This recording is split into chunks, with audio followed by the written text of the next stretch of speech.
Nytelife, and this is 4BarLoop. We are back. We are back. We are back. I know it's been a minute since I touched y'all up with an interview, but I have a real special guest here, man. We traveled the same roads in the same areas. You know what I'm saying? Know some of the same folks. So I want to give it up to the homie, man, Jemezzy Ba'Be. How you doing, man? I'm good. I appreciate the love, man. I feel like a celebrity right now, man. Thank you. Oh man, you know what? Anytime that you putting your art out there, you a celebrity. Somebody out there checking for you if you're doing it. You know what I'm saying? Right. So what's going on, champ? How you doing, man? How you doing? Oh man, hey man, I can't ask for better weather right now. It's starting to get cooler because this heat was tearing our ass up for a minute. Hopefully, it's starting to come down now. We can get in the hoodie weather soon because I'm tired of this heat. Hoodie weather. I dig that. Yeah, I dig shit, that, man. Turn it down a little bit. You know what's so crazy is the heat. The most craziest heat I ever felt.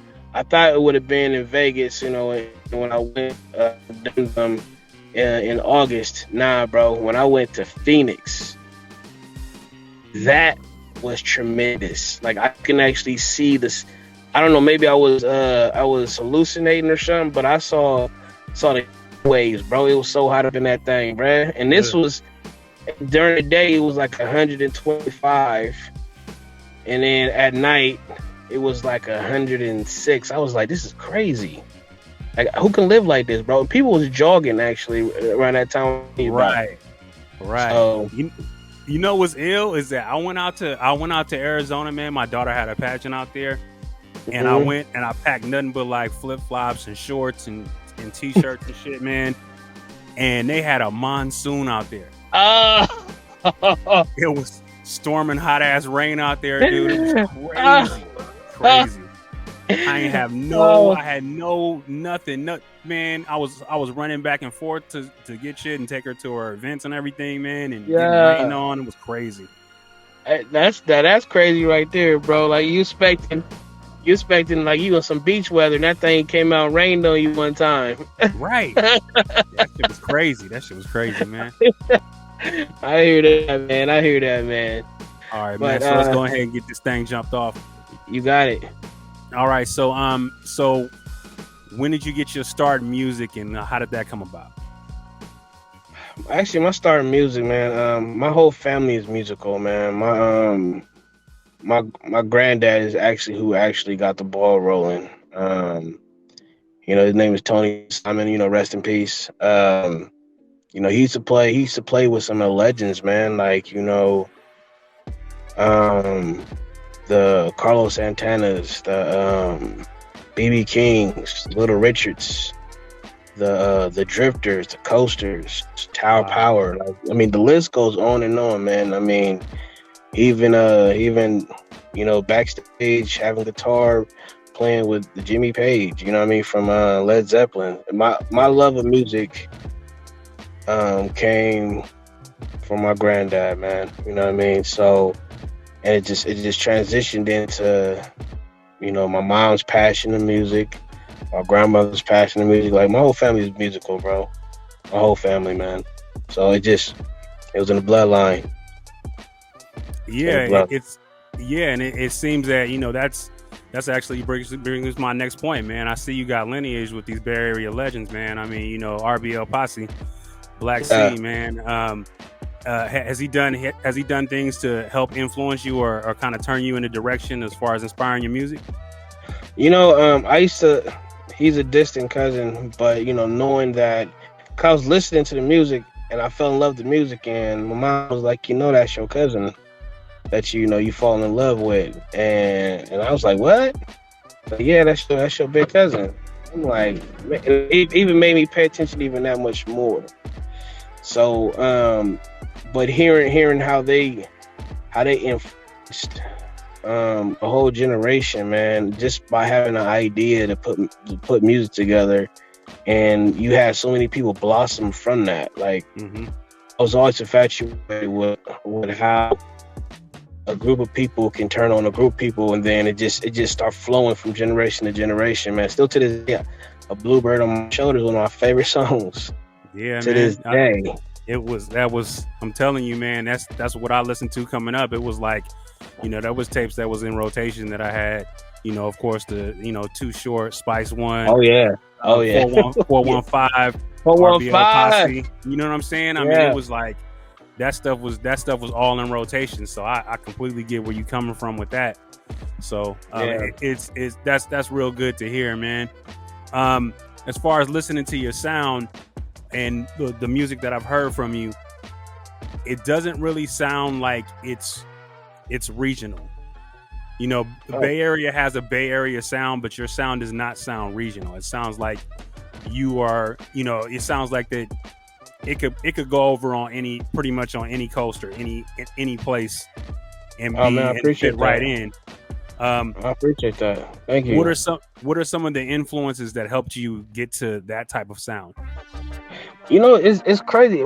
If I tell you this, you're gonna be like, okay, like, um, my musical influences is stretches, man. Like I was saying, man, my granddad was a big bluesy, guitar-y, rocky um type person, and my grandmother was, very gospelish. She loved country music, and she liked that old soul. So like, and then my mom's was more into the 80s pop and R&B and Hmm. rap. You know what I mean? So my musical influences is all over the place, bro. But it made it weird because I never felt like I fit, no matter what I was doing. Like when I was doing shows and stuff. I was always the one that stuck out, like whether it was good or bad, because I was just, I don't know, I just call it a great um gumbo pot of crazy, bro. So I don't know. I don't even know. Yeah, I don't even know how to describe my sound, bro. Even labels, when I was shipping stuff to labels, they used to be like, "Your music is great. You just all over the place. Just find one thing, and that's." I'm not no crayon, bro. Like, I'm not no box, man. You can't put me in no box, and Yeah. it's just what it is, bro. I do everything pretty good. So Well, that keep you entertaining because the cool thing about that, man, is that when you go anywhere, you get on any stage, you can call an audible at any time and adjust the thing. You can look out in the crowd and be like, "Yo, yeah, oh, I need to let me go ahead and get my rock bag right quick right, and tear right, this right. crowd down. Oh, okay, they looking for some trap shit. I got it. Let me go ahead and Oh man, hit the DJ real quick. Yo, play such and such. You know what I'm saying? Like oh man. that versatility, that's a gift because there's some cats out there, man, that be dead in the water if they don't have the right crowd. Right, right. You know what I tell a lot of cats, bro. And that's crazy you said that. I've literally seen, from hip hop and the rock, I've seen people fail real hard, and because of the stuff, the way, the lane that I went in. I'm not gonna call it a lane. The trail that I went to, when Mm-hmm. I know how to rock a crowd of just security, nobody else in the building, Mm-hmm. versus a packed house. Right. I got my lashes, man. And AT will tell you, man, we've done some shows where we're just performing for each other to performing for thousands of people. And a lot of people think this stuff is an overnight thing, man. I actually enjoyed that because it made me learn how to turn, and how to turn a hostile crowd into a crowd of love, man. You know what I Right. mean? And a lot of people don't know how to do that, bro. And I've seen people fail horribly, man. And I gave them encouraging words because a lot of people in this industry will most definitely, if they see you as a threat, they'll most definitely add on to that range, bro. Yep. I feel where you coming from, man. It was I'm in a group with my brother St. Francis for the Overseers, and our first couple shows we went out, man, and we had that understanding, like, yo, if it ain't rocking with them, let's look at each other and let's just do the show to ourselves. Yeah, we about man. to rhyme. Yeah. We about to rhyme to each other until they come up here, man. So don't even trip. Yes, sir. Yes, sir. It's a beautiful thing, man. It really is, dude. I'm trying to find some light in here for you, man. But It's cool, yeah, it's no a beautiful thing, man. It's cool when you talk to somebody that actually know, what you went through and all the stuff that you go through as time goes, man. Like, you ever talk to interview somebody and that has no idea what the hell you're talking about? Yeah, I've had that happen. I've had that happen before, and that's usually a rough time, man. It's like finding things, finding a commonality or something that y'all can talk about and be able to get down with. And then some subjects, it's like I have to get myself versed in that, so that way I can make them interesting to the people that that I'm giving this to. So I feel it. So the sound that the sound that you're going into, I know you said we was talking offline, and you were talking about how rock kind of took you to a place where it kind of took you away from the general hip hop sound and made you go into like rock, stuff with heavy guitars, live drums, and stuff like that. So when you first made that turn to go into this section, what was the how was you able to continue to do that and not just stop at one track?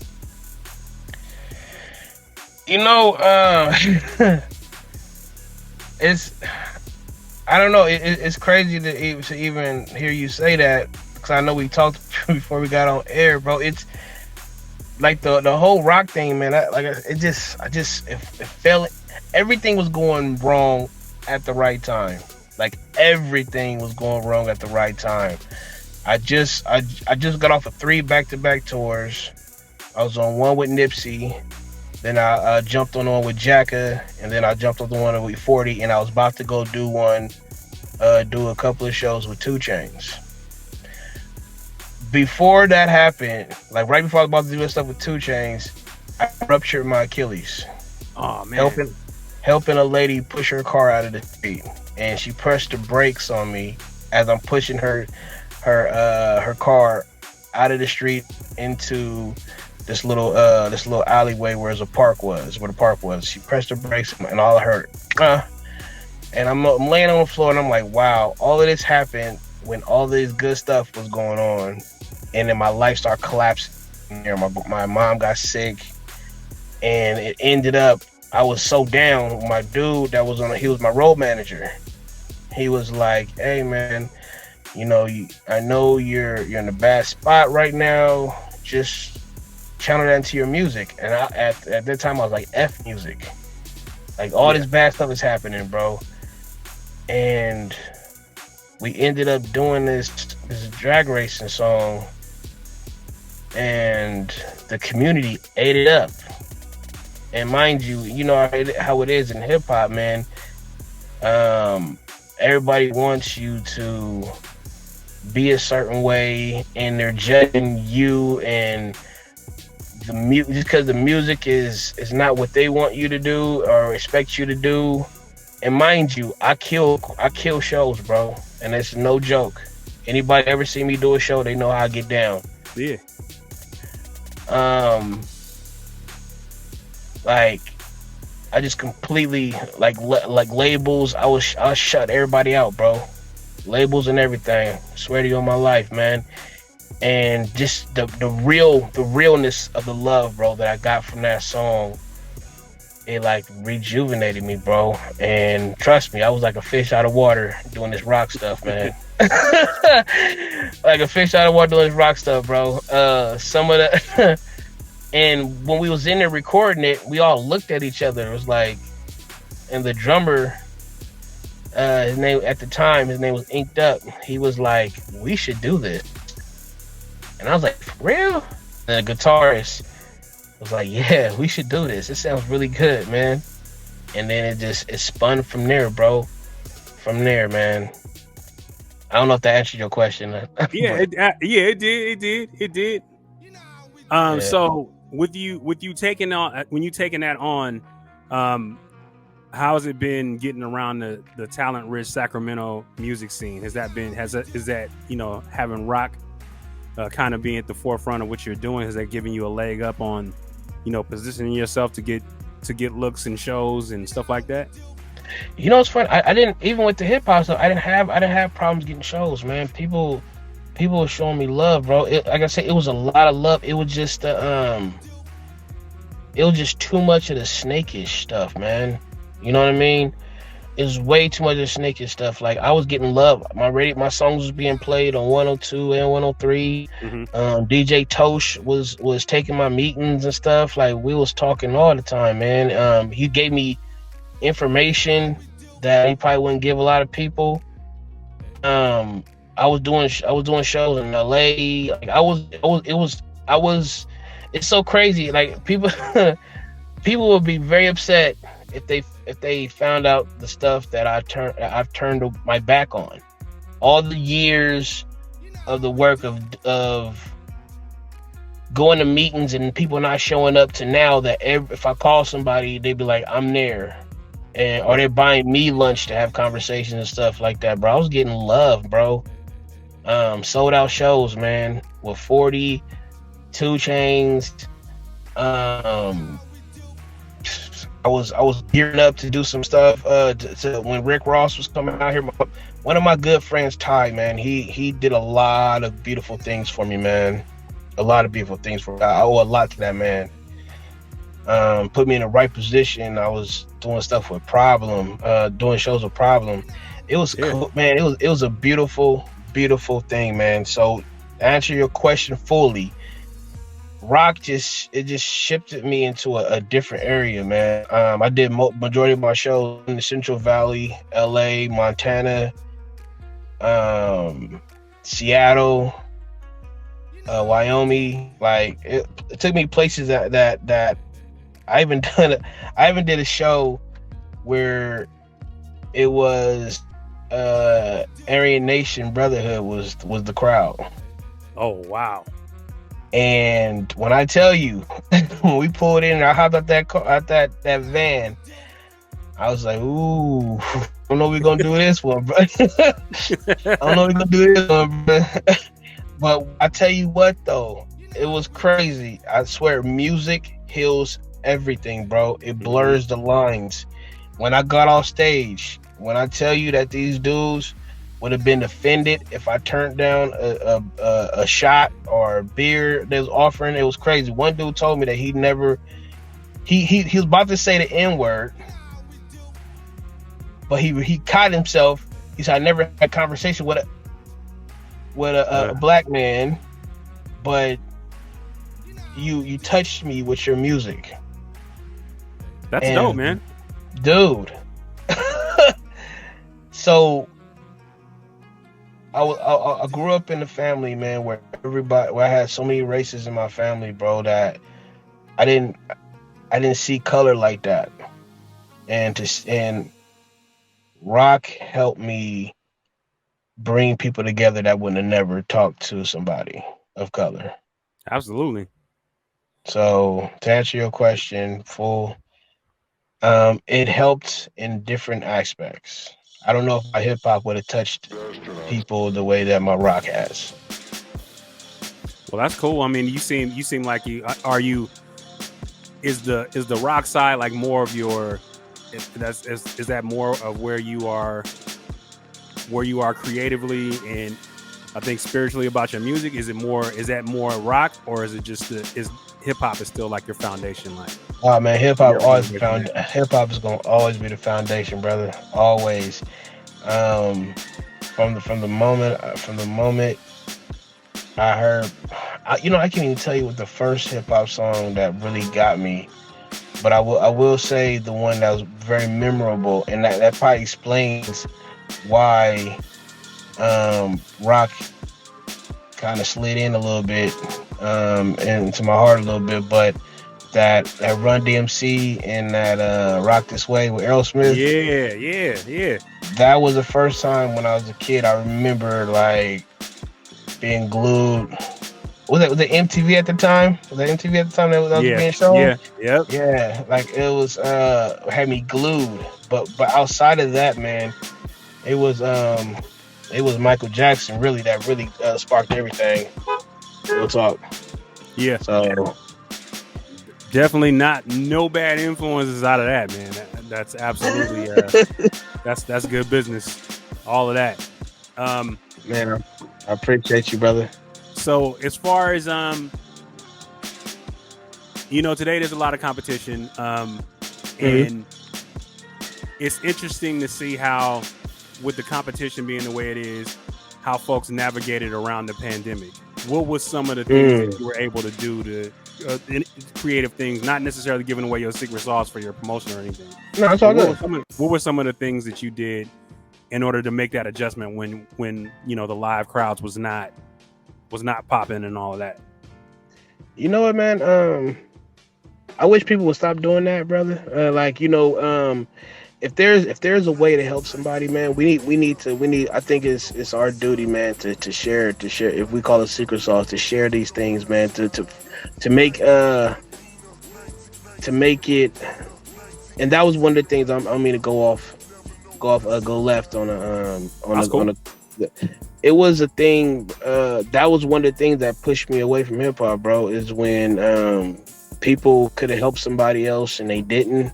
You know what I mean? Because there's room for everybody, and Yes, people, sir. and especially in hip hop, they feel like if this person does this better, and look, man, if I'm cooking gumbo and you can bring chicken and I can bring crabs and you can bring shrimps, bro, like we can all, you know what I mean, put that thing together, We bro. all eating, right? You know what I'm saying? And people don't look like that. That's the reason why it was a small hand of people, man, that I rocked with heavy coming up in the hip hop. That was Hennessy. Love that dude. That's my dude too. Henny Holyfield's my guy. Mm-hmm. While I rocked with AT's always been about love. And Dirt Dig. There's a handful of people that I went through the ranks with, man. That showed that actually made me believe that this thing could be possible. Because growing up, man, you see like Method Man and Redman, and you see people. I used to envy that. Like, oh, I wish I could. When I come up, I want to get a group of people to rock like that, rock together, go have drinks, chill out, jump on each other's songs and do touring together, like that family environment. And when I started doing it, I realized it was nothing like that at all. At all. So to answer your question, I'm sorry, dude, I keep doing this. Nah, it's cool. You know what though? I really the thing about that is that you and I have some really, really like shit in common when it comes to that type of stuff, man. I mean, it's like when you can't find that environment, because I always have to think that too. I always think, well, I coming up in hip hop in late 80s and 90s hip hop, that's all you saw. Is you saw collaboration, you saw cats kicking, you saw everybody in everybody's videos and everybody on everybody's songs, and that's all. I was like, well, why can't I do that? And then when Wu-Tang Clan came up, it was like, man, to have a bunch of dope dudes that can all do shit and everybody be on everybody's records and all that, man, I want to build a crew like that.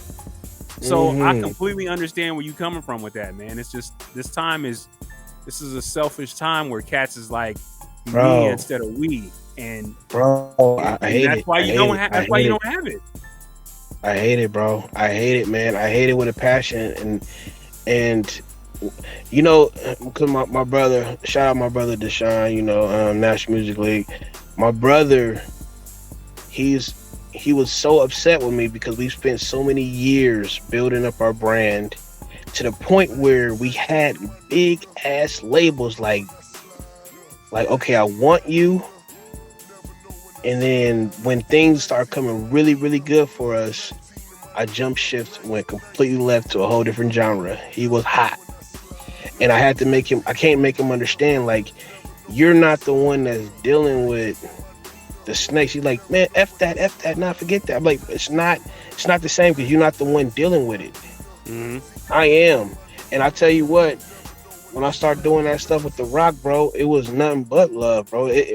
Like, we didn't have to barter anything to get on magazines. We had to do some outlandish things to get radio spins. Like it was what music. If your music was good, it spoke volumes. With hip hop, your music could be great, but every promoter is a rapper, and Right. if you better than them, like, bro, I'm not gonna tell you the tour I was on, but I got set down 3 shows because I was outperforming other people artists. They set I me believe down, bro. I believe it. I believe it. I They believe set it, me man. down, bro. They set me down. And when I tell you the big names I was doing these shows with, I was getting love. They didn't know me for Adam and Eve, bro. I was getting love, and I thought that's what it was about. You get you work hard. You get up there. You do your thing, and you start getting notoriety, and then beautiful things start happening. It was not like that at all. So to experience pure love versus you working your tail off and you get met with aggression and negativity because you're not in their clique, but you're getting, it was crazy, bro. But anyways, to answer your question, my bad, bro. To answer your question, man. Um, what I did was during the whole pandemic is I was writing like crazy, and I was taking care of the business. When you start doing music and stuff, and you forget to do the important things, people forget it's a business. Getting the paperwork done right, actually communicating with people that I want to do work with. Like 2022 should be a really, really, really good year, man. Because I've been recording a gang of music. My band been recording a gang of music, and that's pretty much what I did. What I suggest anybody doing during this pandemic, man, while things are slowly opening up, is now you have the time to actually focus on the most important thing, and that's the business. Right. That is my secret sauce right there, man. Take care of the business. A lot of people put out music and don't have publishing, have writers. They're rapping on beats that's not theirs, and wondering why. If you're going into this thing specifically with the mindset of making millions, you're in for a rude awakening, man. Absolutely. You gotta for some reason have some love for this thing. Don't worry about the money, man. The money will come if you put all your passion into that thing, and stay humble and prayed up. You'll be fine. I had to learn that late. Yeah, I So, mean, I'm looking in the mirror when I say this. right, and you can't be in these situations and be thinking about that and going, okay, well, my objective is to be a millionaire here, because that's not what the objective is. You have to be able to, if your music is not, if there's no soul in your music, it's going to show. And you're only going to be able to get so far with just being able to do commercial shit. Like, it's only and do shit that's just following a trend and auto tuning and doing all that other shit. It's like speak to him, bro. You're gonna do that to a point, and then the main thing is 10 years from now, when I put your CD in, or I bring you up on Spotify or anything like that, and I listen to it, am I gonna get the same feeling that I got when I first listened to it? Right. Probably not. Right. If your records ain't doing that and you can't sustain, then you're not doing your job. You're not doing your job as an artist. It's art. Man, you need to connect. You need to connect with folks. You can't connect with folks on just the same, railing on them with the same shit all the time. Right. You know what, man? I'm not saying this because we lie, bro. Okay, bro, you my type of guy, bro. Like, that's so crazy. It's so crazy, bro, on everything, man. It's rare, man. Meeting people in the same universe, bro. You know what I mean? It's a beautiful thing, man, when you finally come across somebody that understands exactly what the hell you're talking about, and they have the intelligence to really take in and see what's up, man. Like, it's so many things. Like, I loved music so much, I didn't know that people made money off of it. You hear what I'm saying, bro? Right. I thought it was just the fact that people were just adding their seasoning Yeah. to the culture, bro. So, and it was a time when I was very upset when I was seeing what people was doing to the music, and I had to realize to myself, man, that's their art, man. Like I went to a museum, and I literally, and this is no it's no BS, man. I literally saw this piece of art. It was valued at 2.7 million, and it was a dot. Yep. A damn dot. Yes, sir.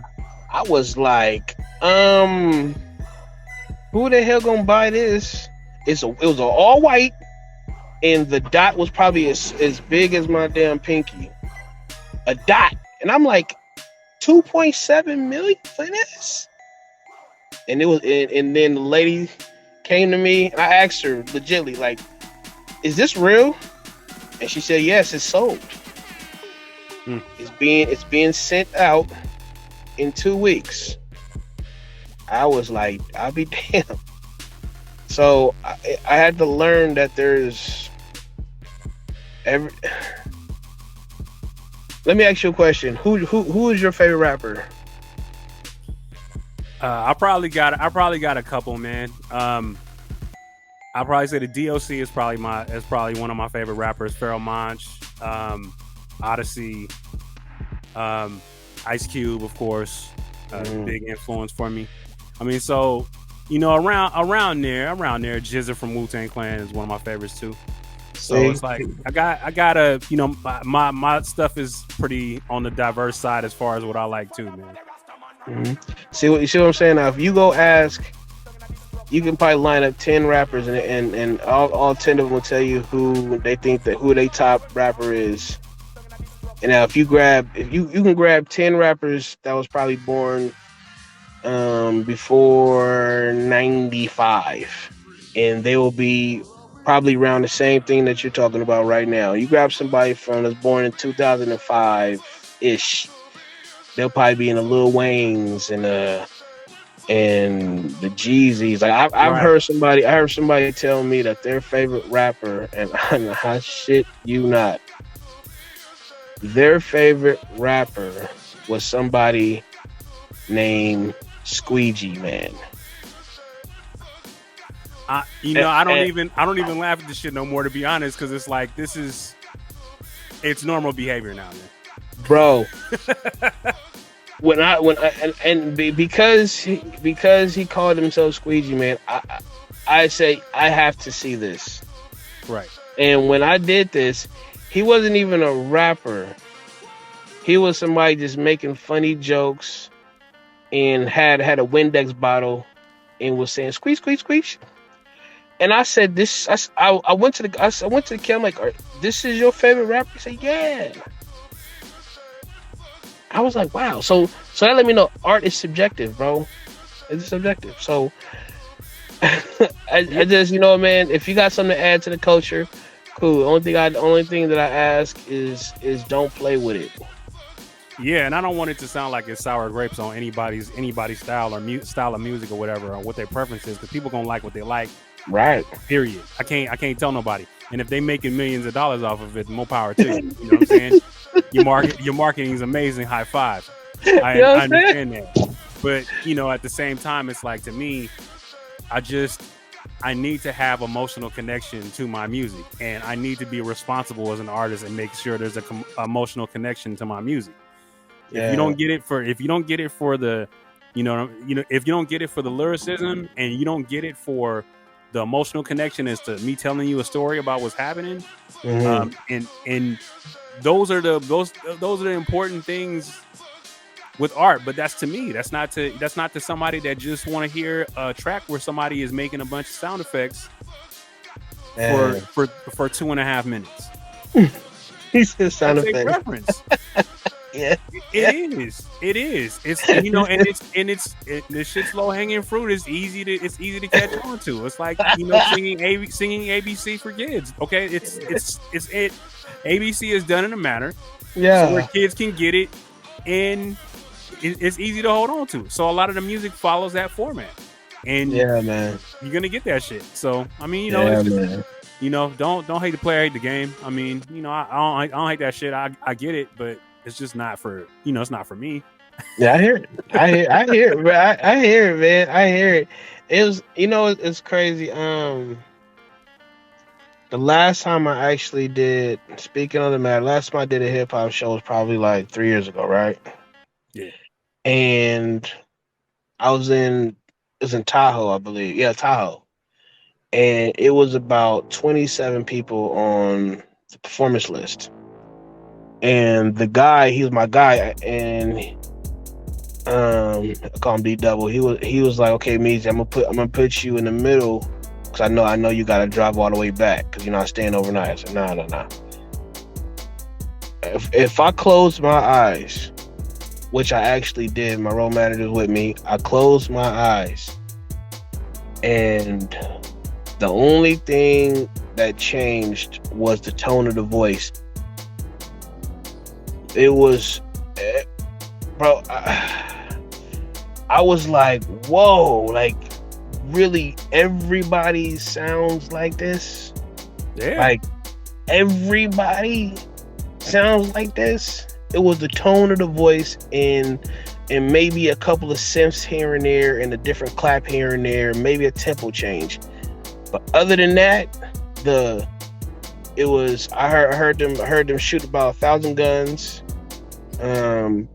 Mac about a million women, and had some extraordinary cars that fly in the sky. And I was like, this is like, Yeah, this man. is, and like I said, I'm not knocking them because I guess it's to me. Okay, you think about it then, like, did Grandmaster Flash and them expect hip hop to transition into NWA?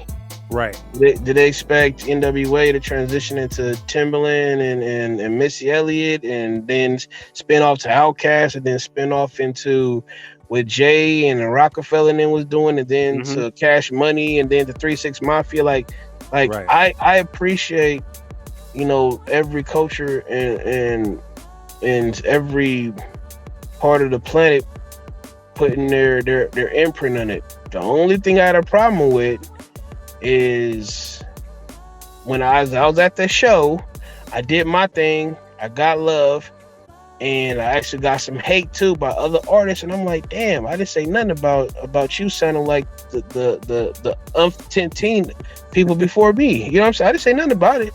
I was in the front. I clapped at every song. I support, man. I support whether I rock with it or not.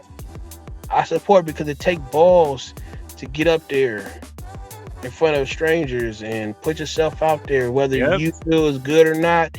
It take balls to do that. It take guts to do that. And a lot of people would rather talk about how good they are versus putting themselves out there and doing the work. Yes. So I'm always gonna put my hands together for somebody to do that. Always. So, anyways, bro, it was just interesting, man. Interesting to see that, man. So yeah, man. I mean, it's just, you know, and then you kind of gotta go into the thing where you have the ageism type thing where, you know, people see you and they just expect, they go, okay, what is this old man doing on the stage? why is he even here? So it's like you already down. You know what I'm saying? You already down four runs before you even get, you know what I'm saying? Before you even you hit the dugout for your time to bat. You're already down 4. Yeah. So you got to get up there, and then it's like, okay, well, I'll just remind them who I am, and you get out there and you start rhyming, and it's just like cats is like blown away. They didn't think that was gonna come out of you. Right. So you know, we gotta work twice. We gotta work twice as hard to win, man. Yeah. It's uphill. It's an uphill battle. All day. Battle at these spots, man. All day. It is funny. It's funny that you say that, bro. Like, and that's another thing, man. That I'm glad. That's what I'm saying. It's beautiful, man. We have two great minds talking right now, bro. This is crazy because it's funny. The age thing too, though, is what made me like teeter my feet back into the hip hop thing too, though, because like I've seen some beautiful one thing about rock, bro, they don't look at your age at all. It's can you do it? It's can you get up there and do it? I've seen some dudes that was no joke, bro. No joke. In his 70s. His fingers was amazing. Like my grandpa is an amazing guitarist. Amazing guitarist. And I've seen this guy, there's only a handful of people that I've seen it with my own eyes, on TV included, that can play the way that my grandpa played. And this dude was 70. I just want to, I'm a lowball it and say he was 70. But his fingers and his voice carried on. Nobody cared. It was a gang of teeny bops in there that was into rock, and they didn't give a damn how old that man was. He was just in there killing it. Yeah. Now you go to hip hop and throw somebody like who's an OG? What I would consider OG. Help me with that. Who'd you just throw a name out there? Probably say like Lloyd Banks or somebody. If we just to be nice. See, just to be nice. See, it's so crazy. It got to be somebody older than that, bro. like somebody older than that. Okay, let's okay, Sir Mix-a-Lot. Okay, you throw our Tone Loc or somebody. You throw Sir Mix-a-Lot, Tone Loc up there.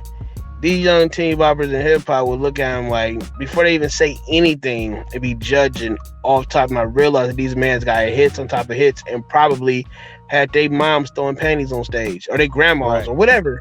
Right. You feel me? So, and that the judgment in hip hop is really, it needs to tone down, because there's people that's really talented, that's in their 40s. Matter of fact, even in their 50s, that can rap these 15-year-olds, 17-year-old, 20, 23-ish-year-olds into the ground. Yep. You feel me? And because they don't do it, it's because in hip hop it's so judgmental. They'll be like, "Oh man, you shouldn't be doing this. You're too old for this." I tell you what, man. I don't give a damn if you 15, 5, 10. If you got skills, do your thing. But I'll tell you what though, if I'm about to have surgery done, I want the old head working on me, because he's seen everything. He's seen everything. You know what I'm saying? So, like, that's my take on it, bro. Nah, man. It's a young man's game out here, and it's that's, if you're looking for something to be out in the forefront, it's a young man's game. Although the OGs is kind of this 2021 has been kind of the OGs time though. Bro, the you hear me? Nas you hear me? Nas is coming out. You know what I'm saying? The locks. Woo! It's just Cats is bringing it. Even Josh showed his ass last week. I didn't see it. How was that? Hey, he got out, man. He got out. Did he? Yeah. He smoked Joe. Did he? Oh, okay. Now you go have him go watch that thing now. Go watch it. He smoked Joe. Oh my God. Okay, I gotta go see it now.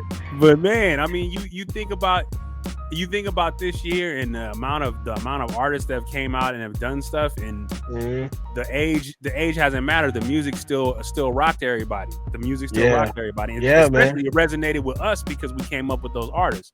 Right. So it's crazy, okay. Man. Okay, think about it like this, bro.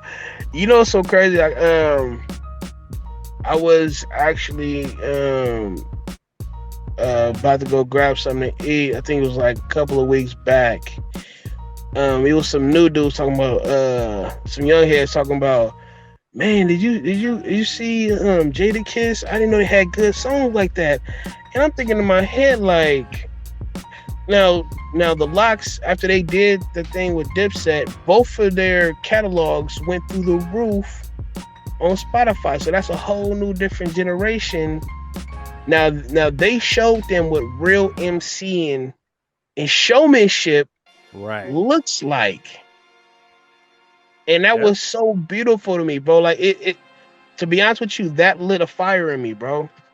A fire that I thought was gone. I was doing hip hop because that's just what I do. Full thing to see hip hop done at its purest form, bro. Like, it just reminded me why I fell in love with it and why it's so important to have both of these things exist, man. The young heads can do what they do, and there are some young heads I'll be like, you pretty good, bro. You're talented. But why is it? And then I see some old heads talking mess about the young heads. I'm like, bro, we should be doing this stuff together. Nah, just It's gonna always be war, bro. Always, I mean, but you know what though? There's so much real estate, and bro. Say that. it's shown now. Say It's that. shown now that we all have room to be able to maneuver out here. Say that, bro. It's not just, you know what I'm saying? I mean, you know, it's not just Drake's world. It's not just Kanye's world. It's not just Lil Uzi's world. It's not just them. It's just music is so easy to be able to get a hold of now that you can create not only these little subsets of audiences that want specific music, but subgenres too. You can create all of that, and you don't have to sit here and go, well, there's no room for me. There's room for everyone. That's why I ain't stopped. Because I don't feel like, okay, well, the shit I do is good shit, so I'm not gonna put a cap on what I do because, you know, it may not resonate to, you know, the 18-year-old, but I know who I'm gonna get. I know I'm gonna get these 30 to 50-year-olds don't know what time it is with me. Yes, sir. Hey, you know what? Hey, night, bro. Don't sleep on them young heads, man. There's some cats up. There's some young heads out there. Most definitely rock with you. What you doing over there, man? Yeah. You know what I mean? And I see that. I see that too, man. Just, you know, just traveling and talking to folks and all of that, man. It's amazing. You look at some of these kids and they're like, well, hey, you sound like such and such. What you know about them? What you talking about? Hold on, wait a minute. You want to see my playlist, OG? Oh, okay. Yeah, man. Hey, man, I'm telling you, it's a man. One thing I will say, because how accessible music is, I mean, it's a gift and a curse because there's a lot of money. People forget, man, that, like I said, it is a business. There's a lot of money being made out there, and the people that's creating the content gets the pennies of the stuff. Like people, and that's why I tell people all the time, you know, that's one thing about hip hop that always upsetted me, man, is that people don't realize how much time and how much money it takes to make a song great, especially if you want to hear it clear as possible. Right. You want to hear you want the professional oohs and ahs. You, like, when I do hip hop, I'm not looking at the people. I'm aiming for the codes. Like, I'm talking about sound quality. I want they sound quality. I want the codes. I want the J's. I want that level of quality. The Kendricks. I want that level of quality. So I'm going to put that extra amount of money to make sure it sounds like that or somewhere close. Right. As much as I possibly can. So knowing that how much money you put into it, then seeing that the other people that have the machines, like the Spotifys and the Pandoras and the titles, how much money they give back to you, it's like, yeah. Ooh, you know what, man? Before I know we run out of time, man, but I just want to shout out some love, because I always forget to do it, man. I want to shout out UBO, man, for putting this together, for introducing me to you, man. It's been a blessing. I want you to know that. I want to show some love, man, to everybody that's out there grinding, man. And I want them to follow your passion, man. You never too young, you're never too old, man, to chase what you want, man. Dreams are free. And if you don't follow your dreams, man, you most definitely not living, man. I want to live, not exist. Absolutely. So I want to show love that. We'll have in the trailer your contacts, but why don't you go ahead and tell the people where they can find you quick?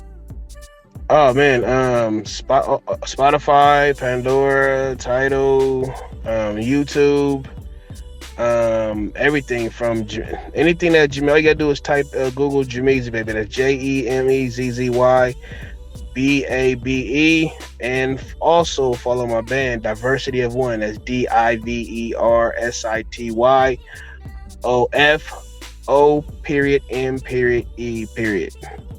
And most definitely want to give a shout out to my man Nytelife, man. I really appreciate you, fam. It's been an absolute pleasure chatting with you, my guy. Hey man, this has been great. This has been great. One of the more fun interviews that I've had, man. And I love it when I talk to people when they get it. And I know you love to talk to people when they get it. So I mean, you know, we just on the same wavelength. So I'm pretty sure this is gonna carry on past this interview anyway. Yes, sir.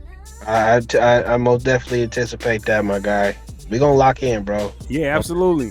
So we're gonna get up out of here. That's it. Hey, bro, you should come on out, man.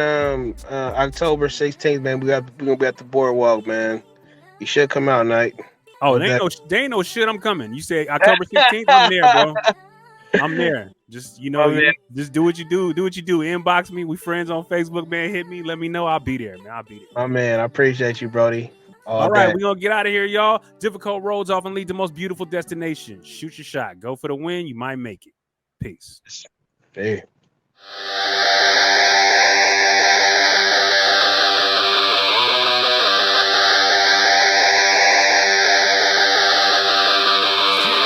This beat not a beat. We be on that fly tip. Coming with a dope hit. Y'all be on that counterfeit. This beat not a beat. We be on that fly tip. Coming with a dope hit. Y'all be on that counterfeit.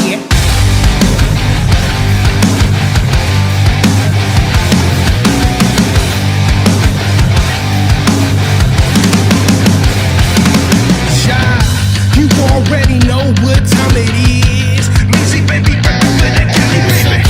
Nobody really thought this would happen. See, now we back in the greatest. We from the gutter, check. Mary Spec, check. Hot ladies, check. Wild sex, yes. We up next and ain't no stopping us. Penetrate the game like a bullet. Ain't no to blow your mind. We got nothing to lose but time. We got nothing to lose but time. It's alright. Cause we the ones with nothing to lose. Come on. We got nothing to lose but time. It's alright. Cause we the ones with nothing to lose. Come on. Cause we got nothing to lose.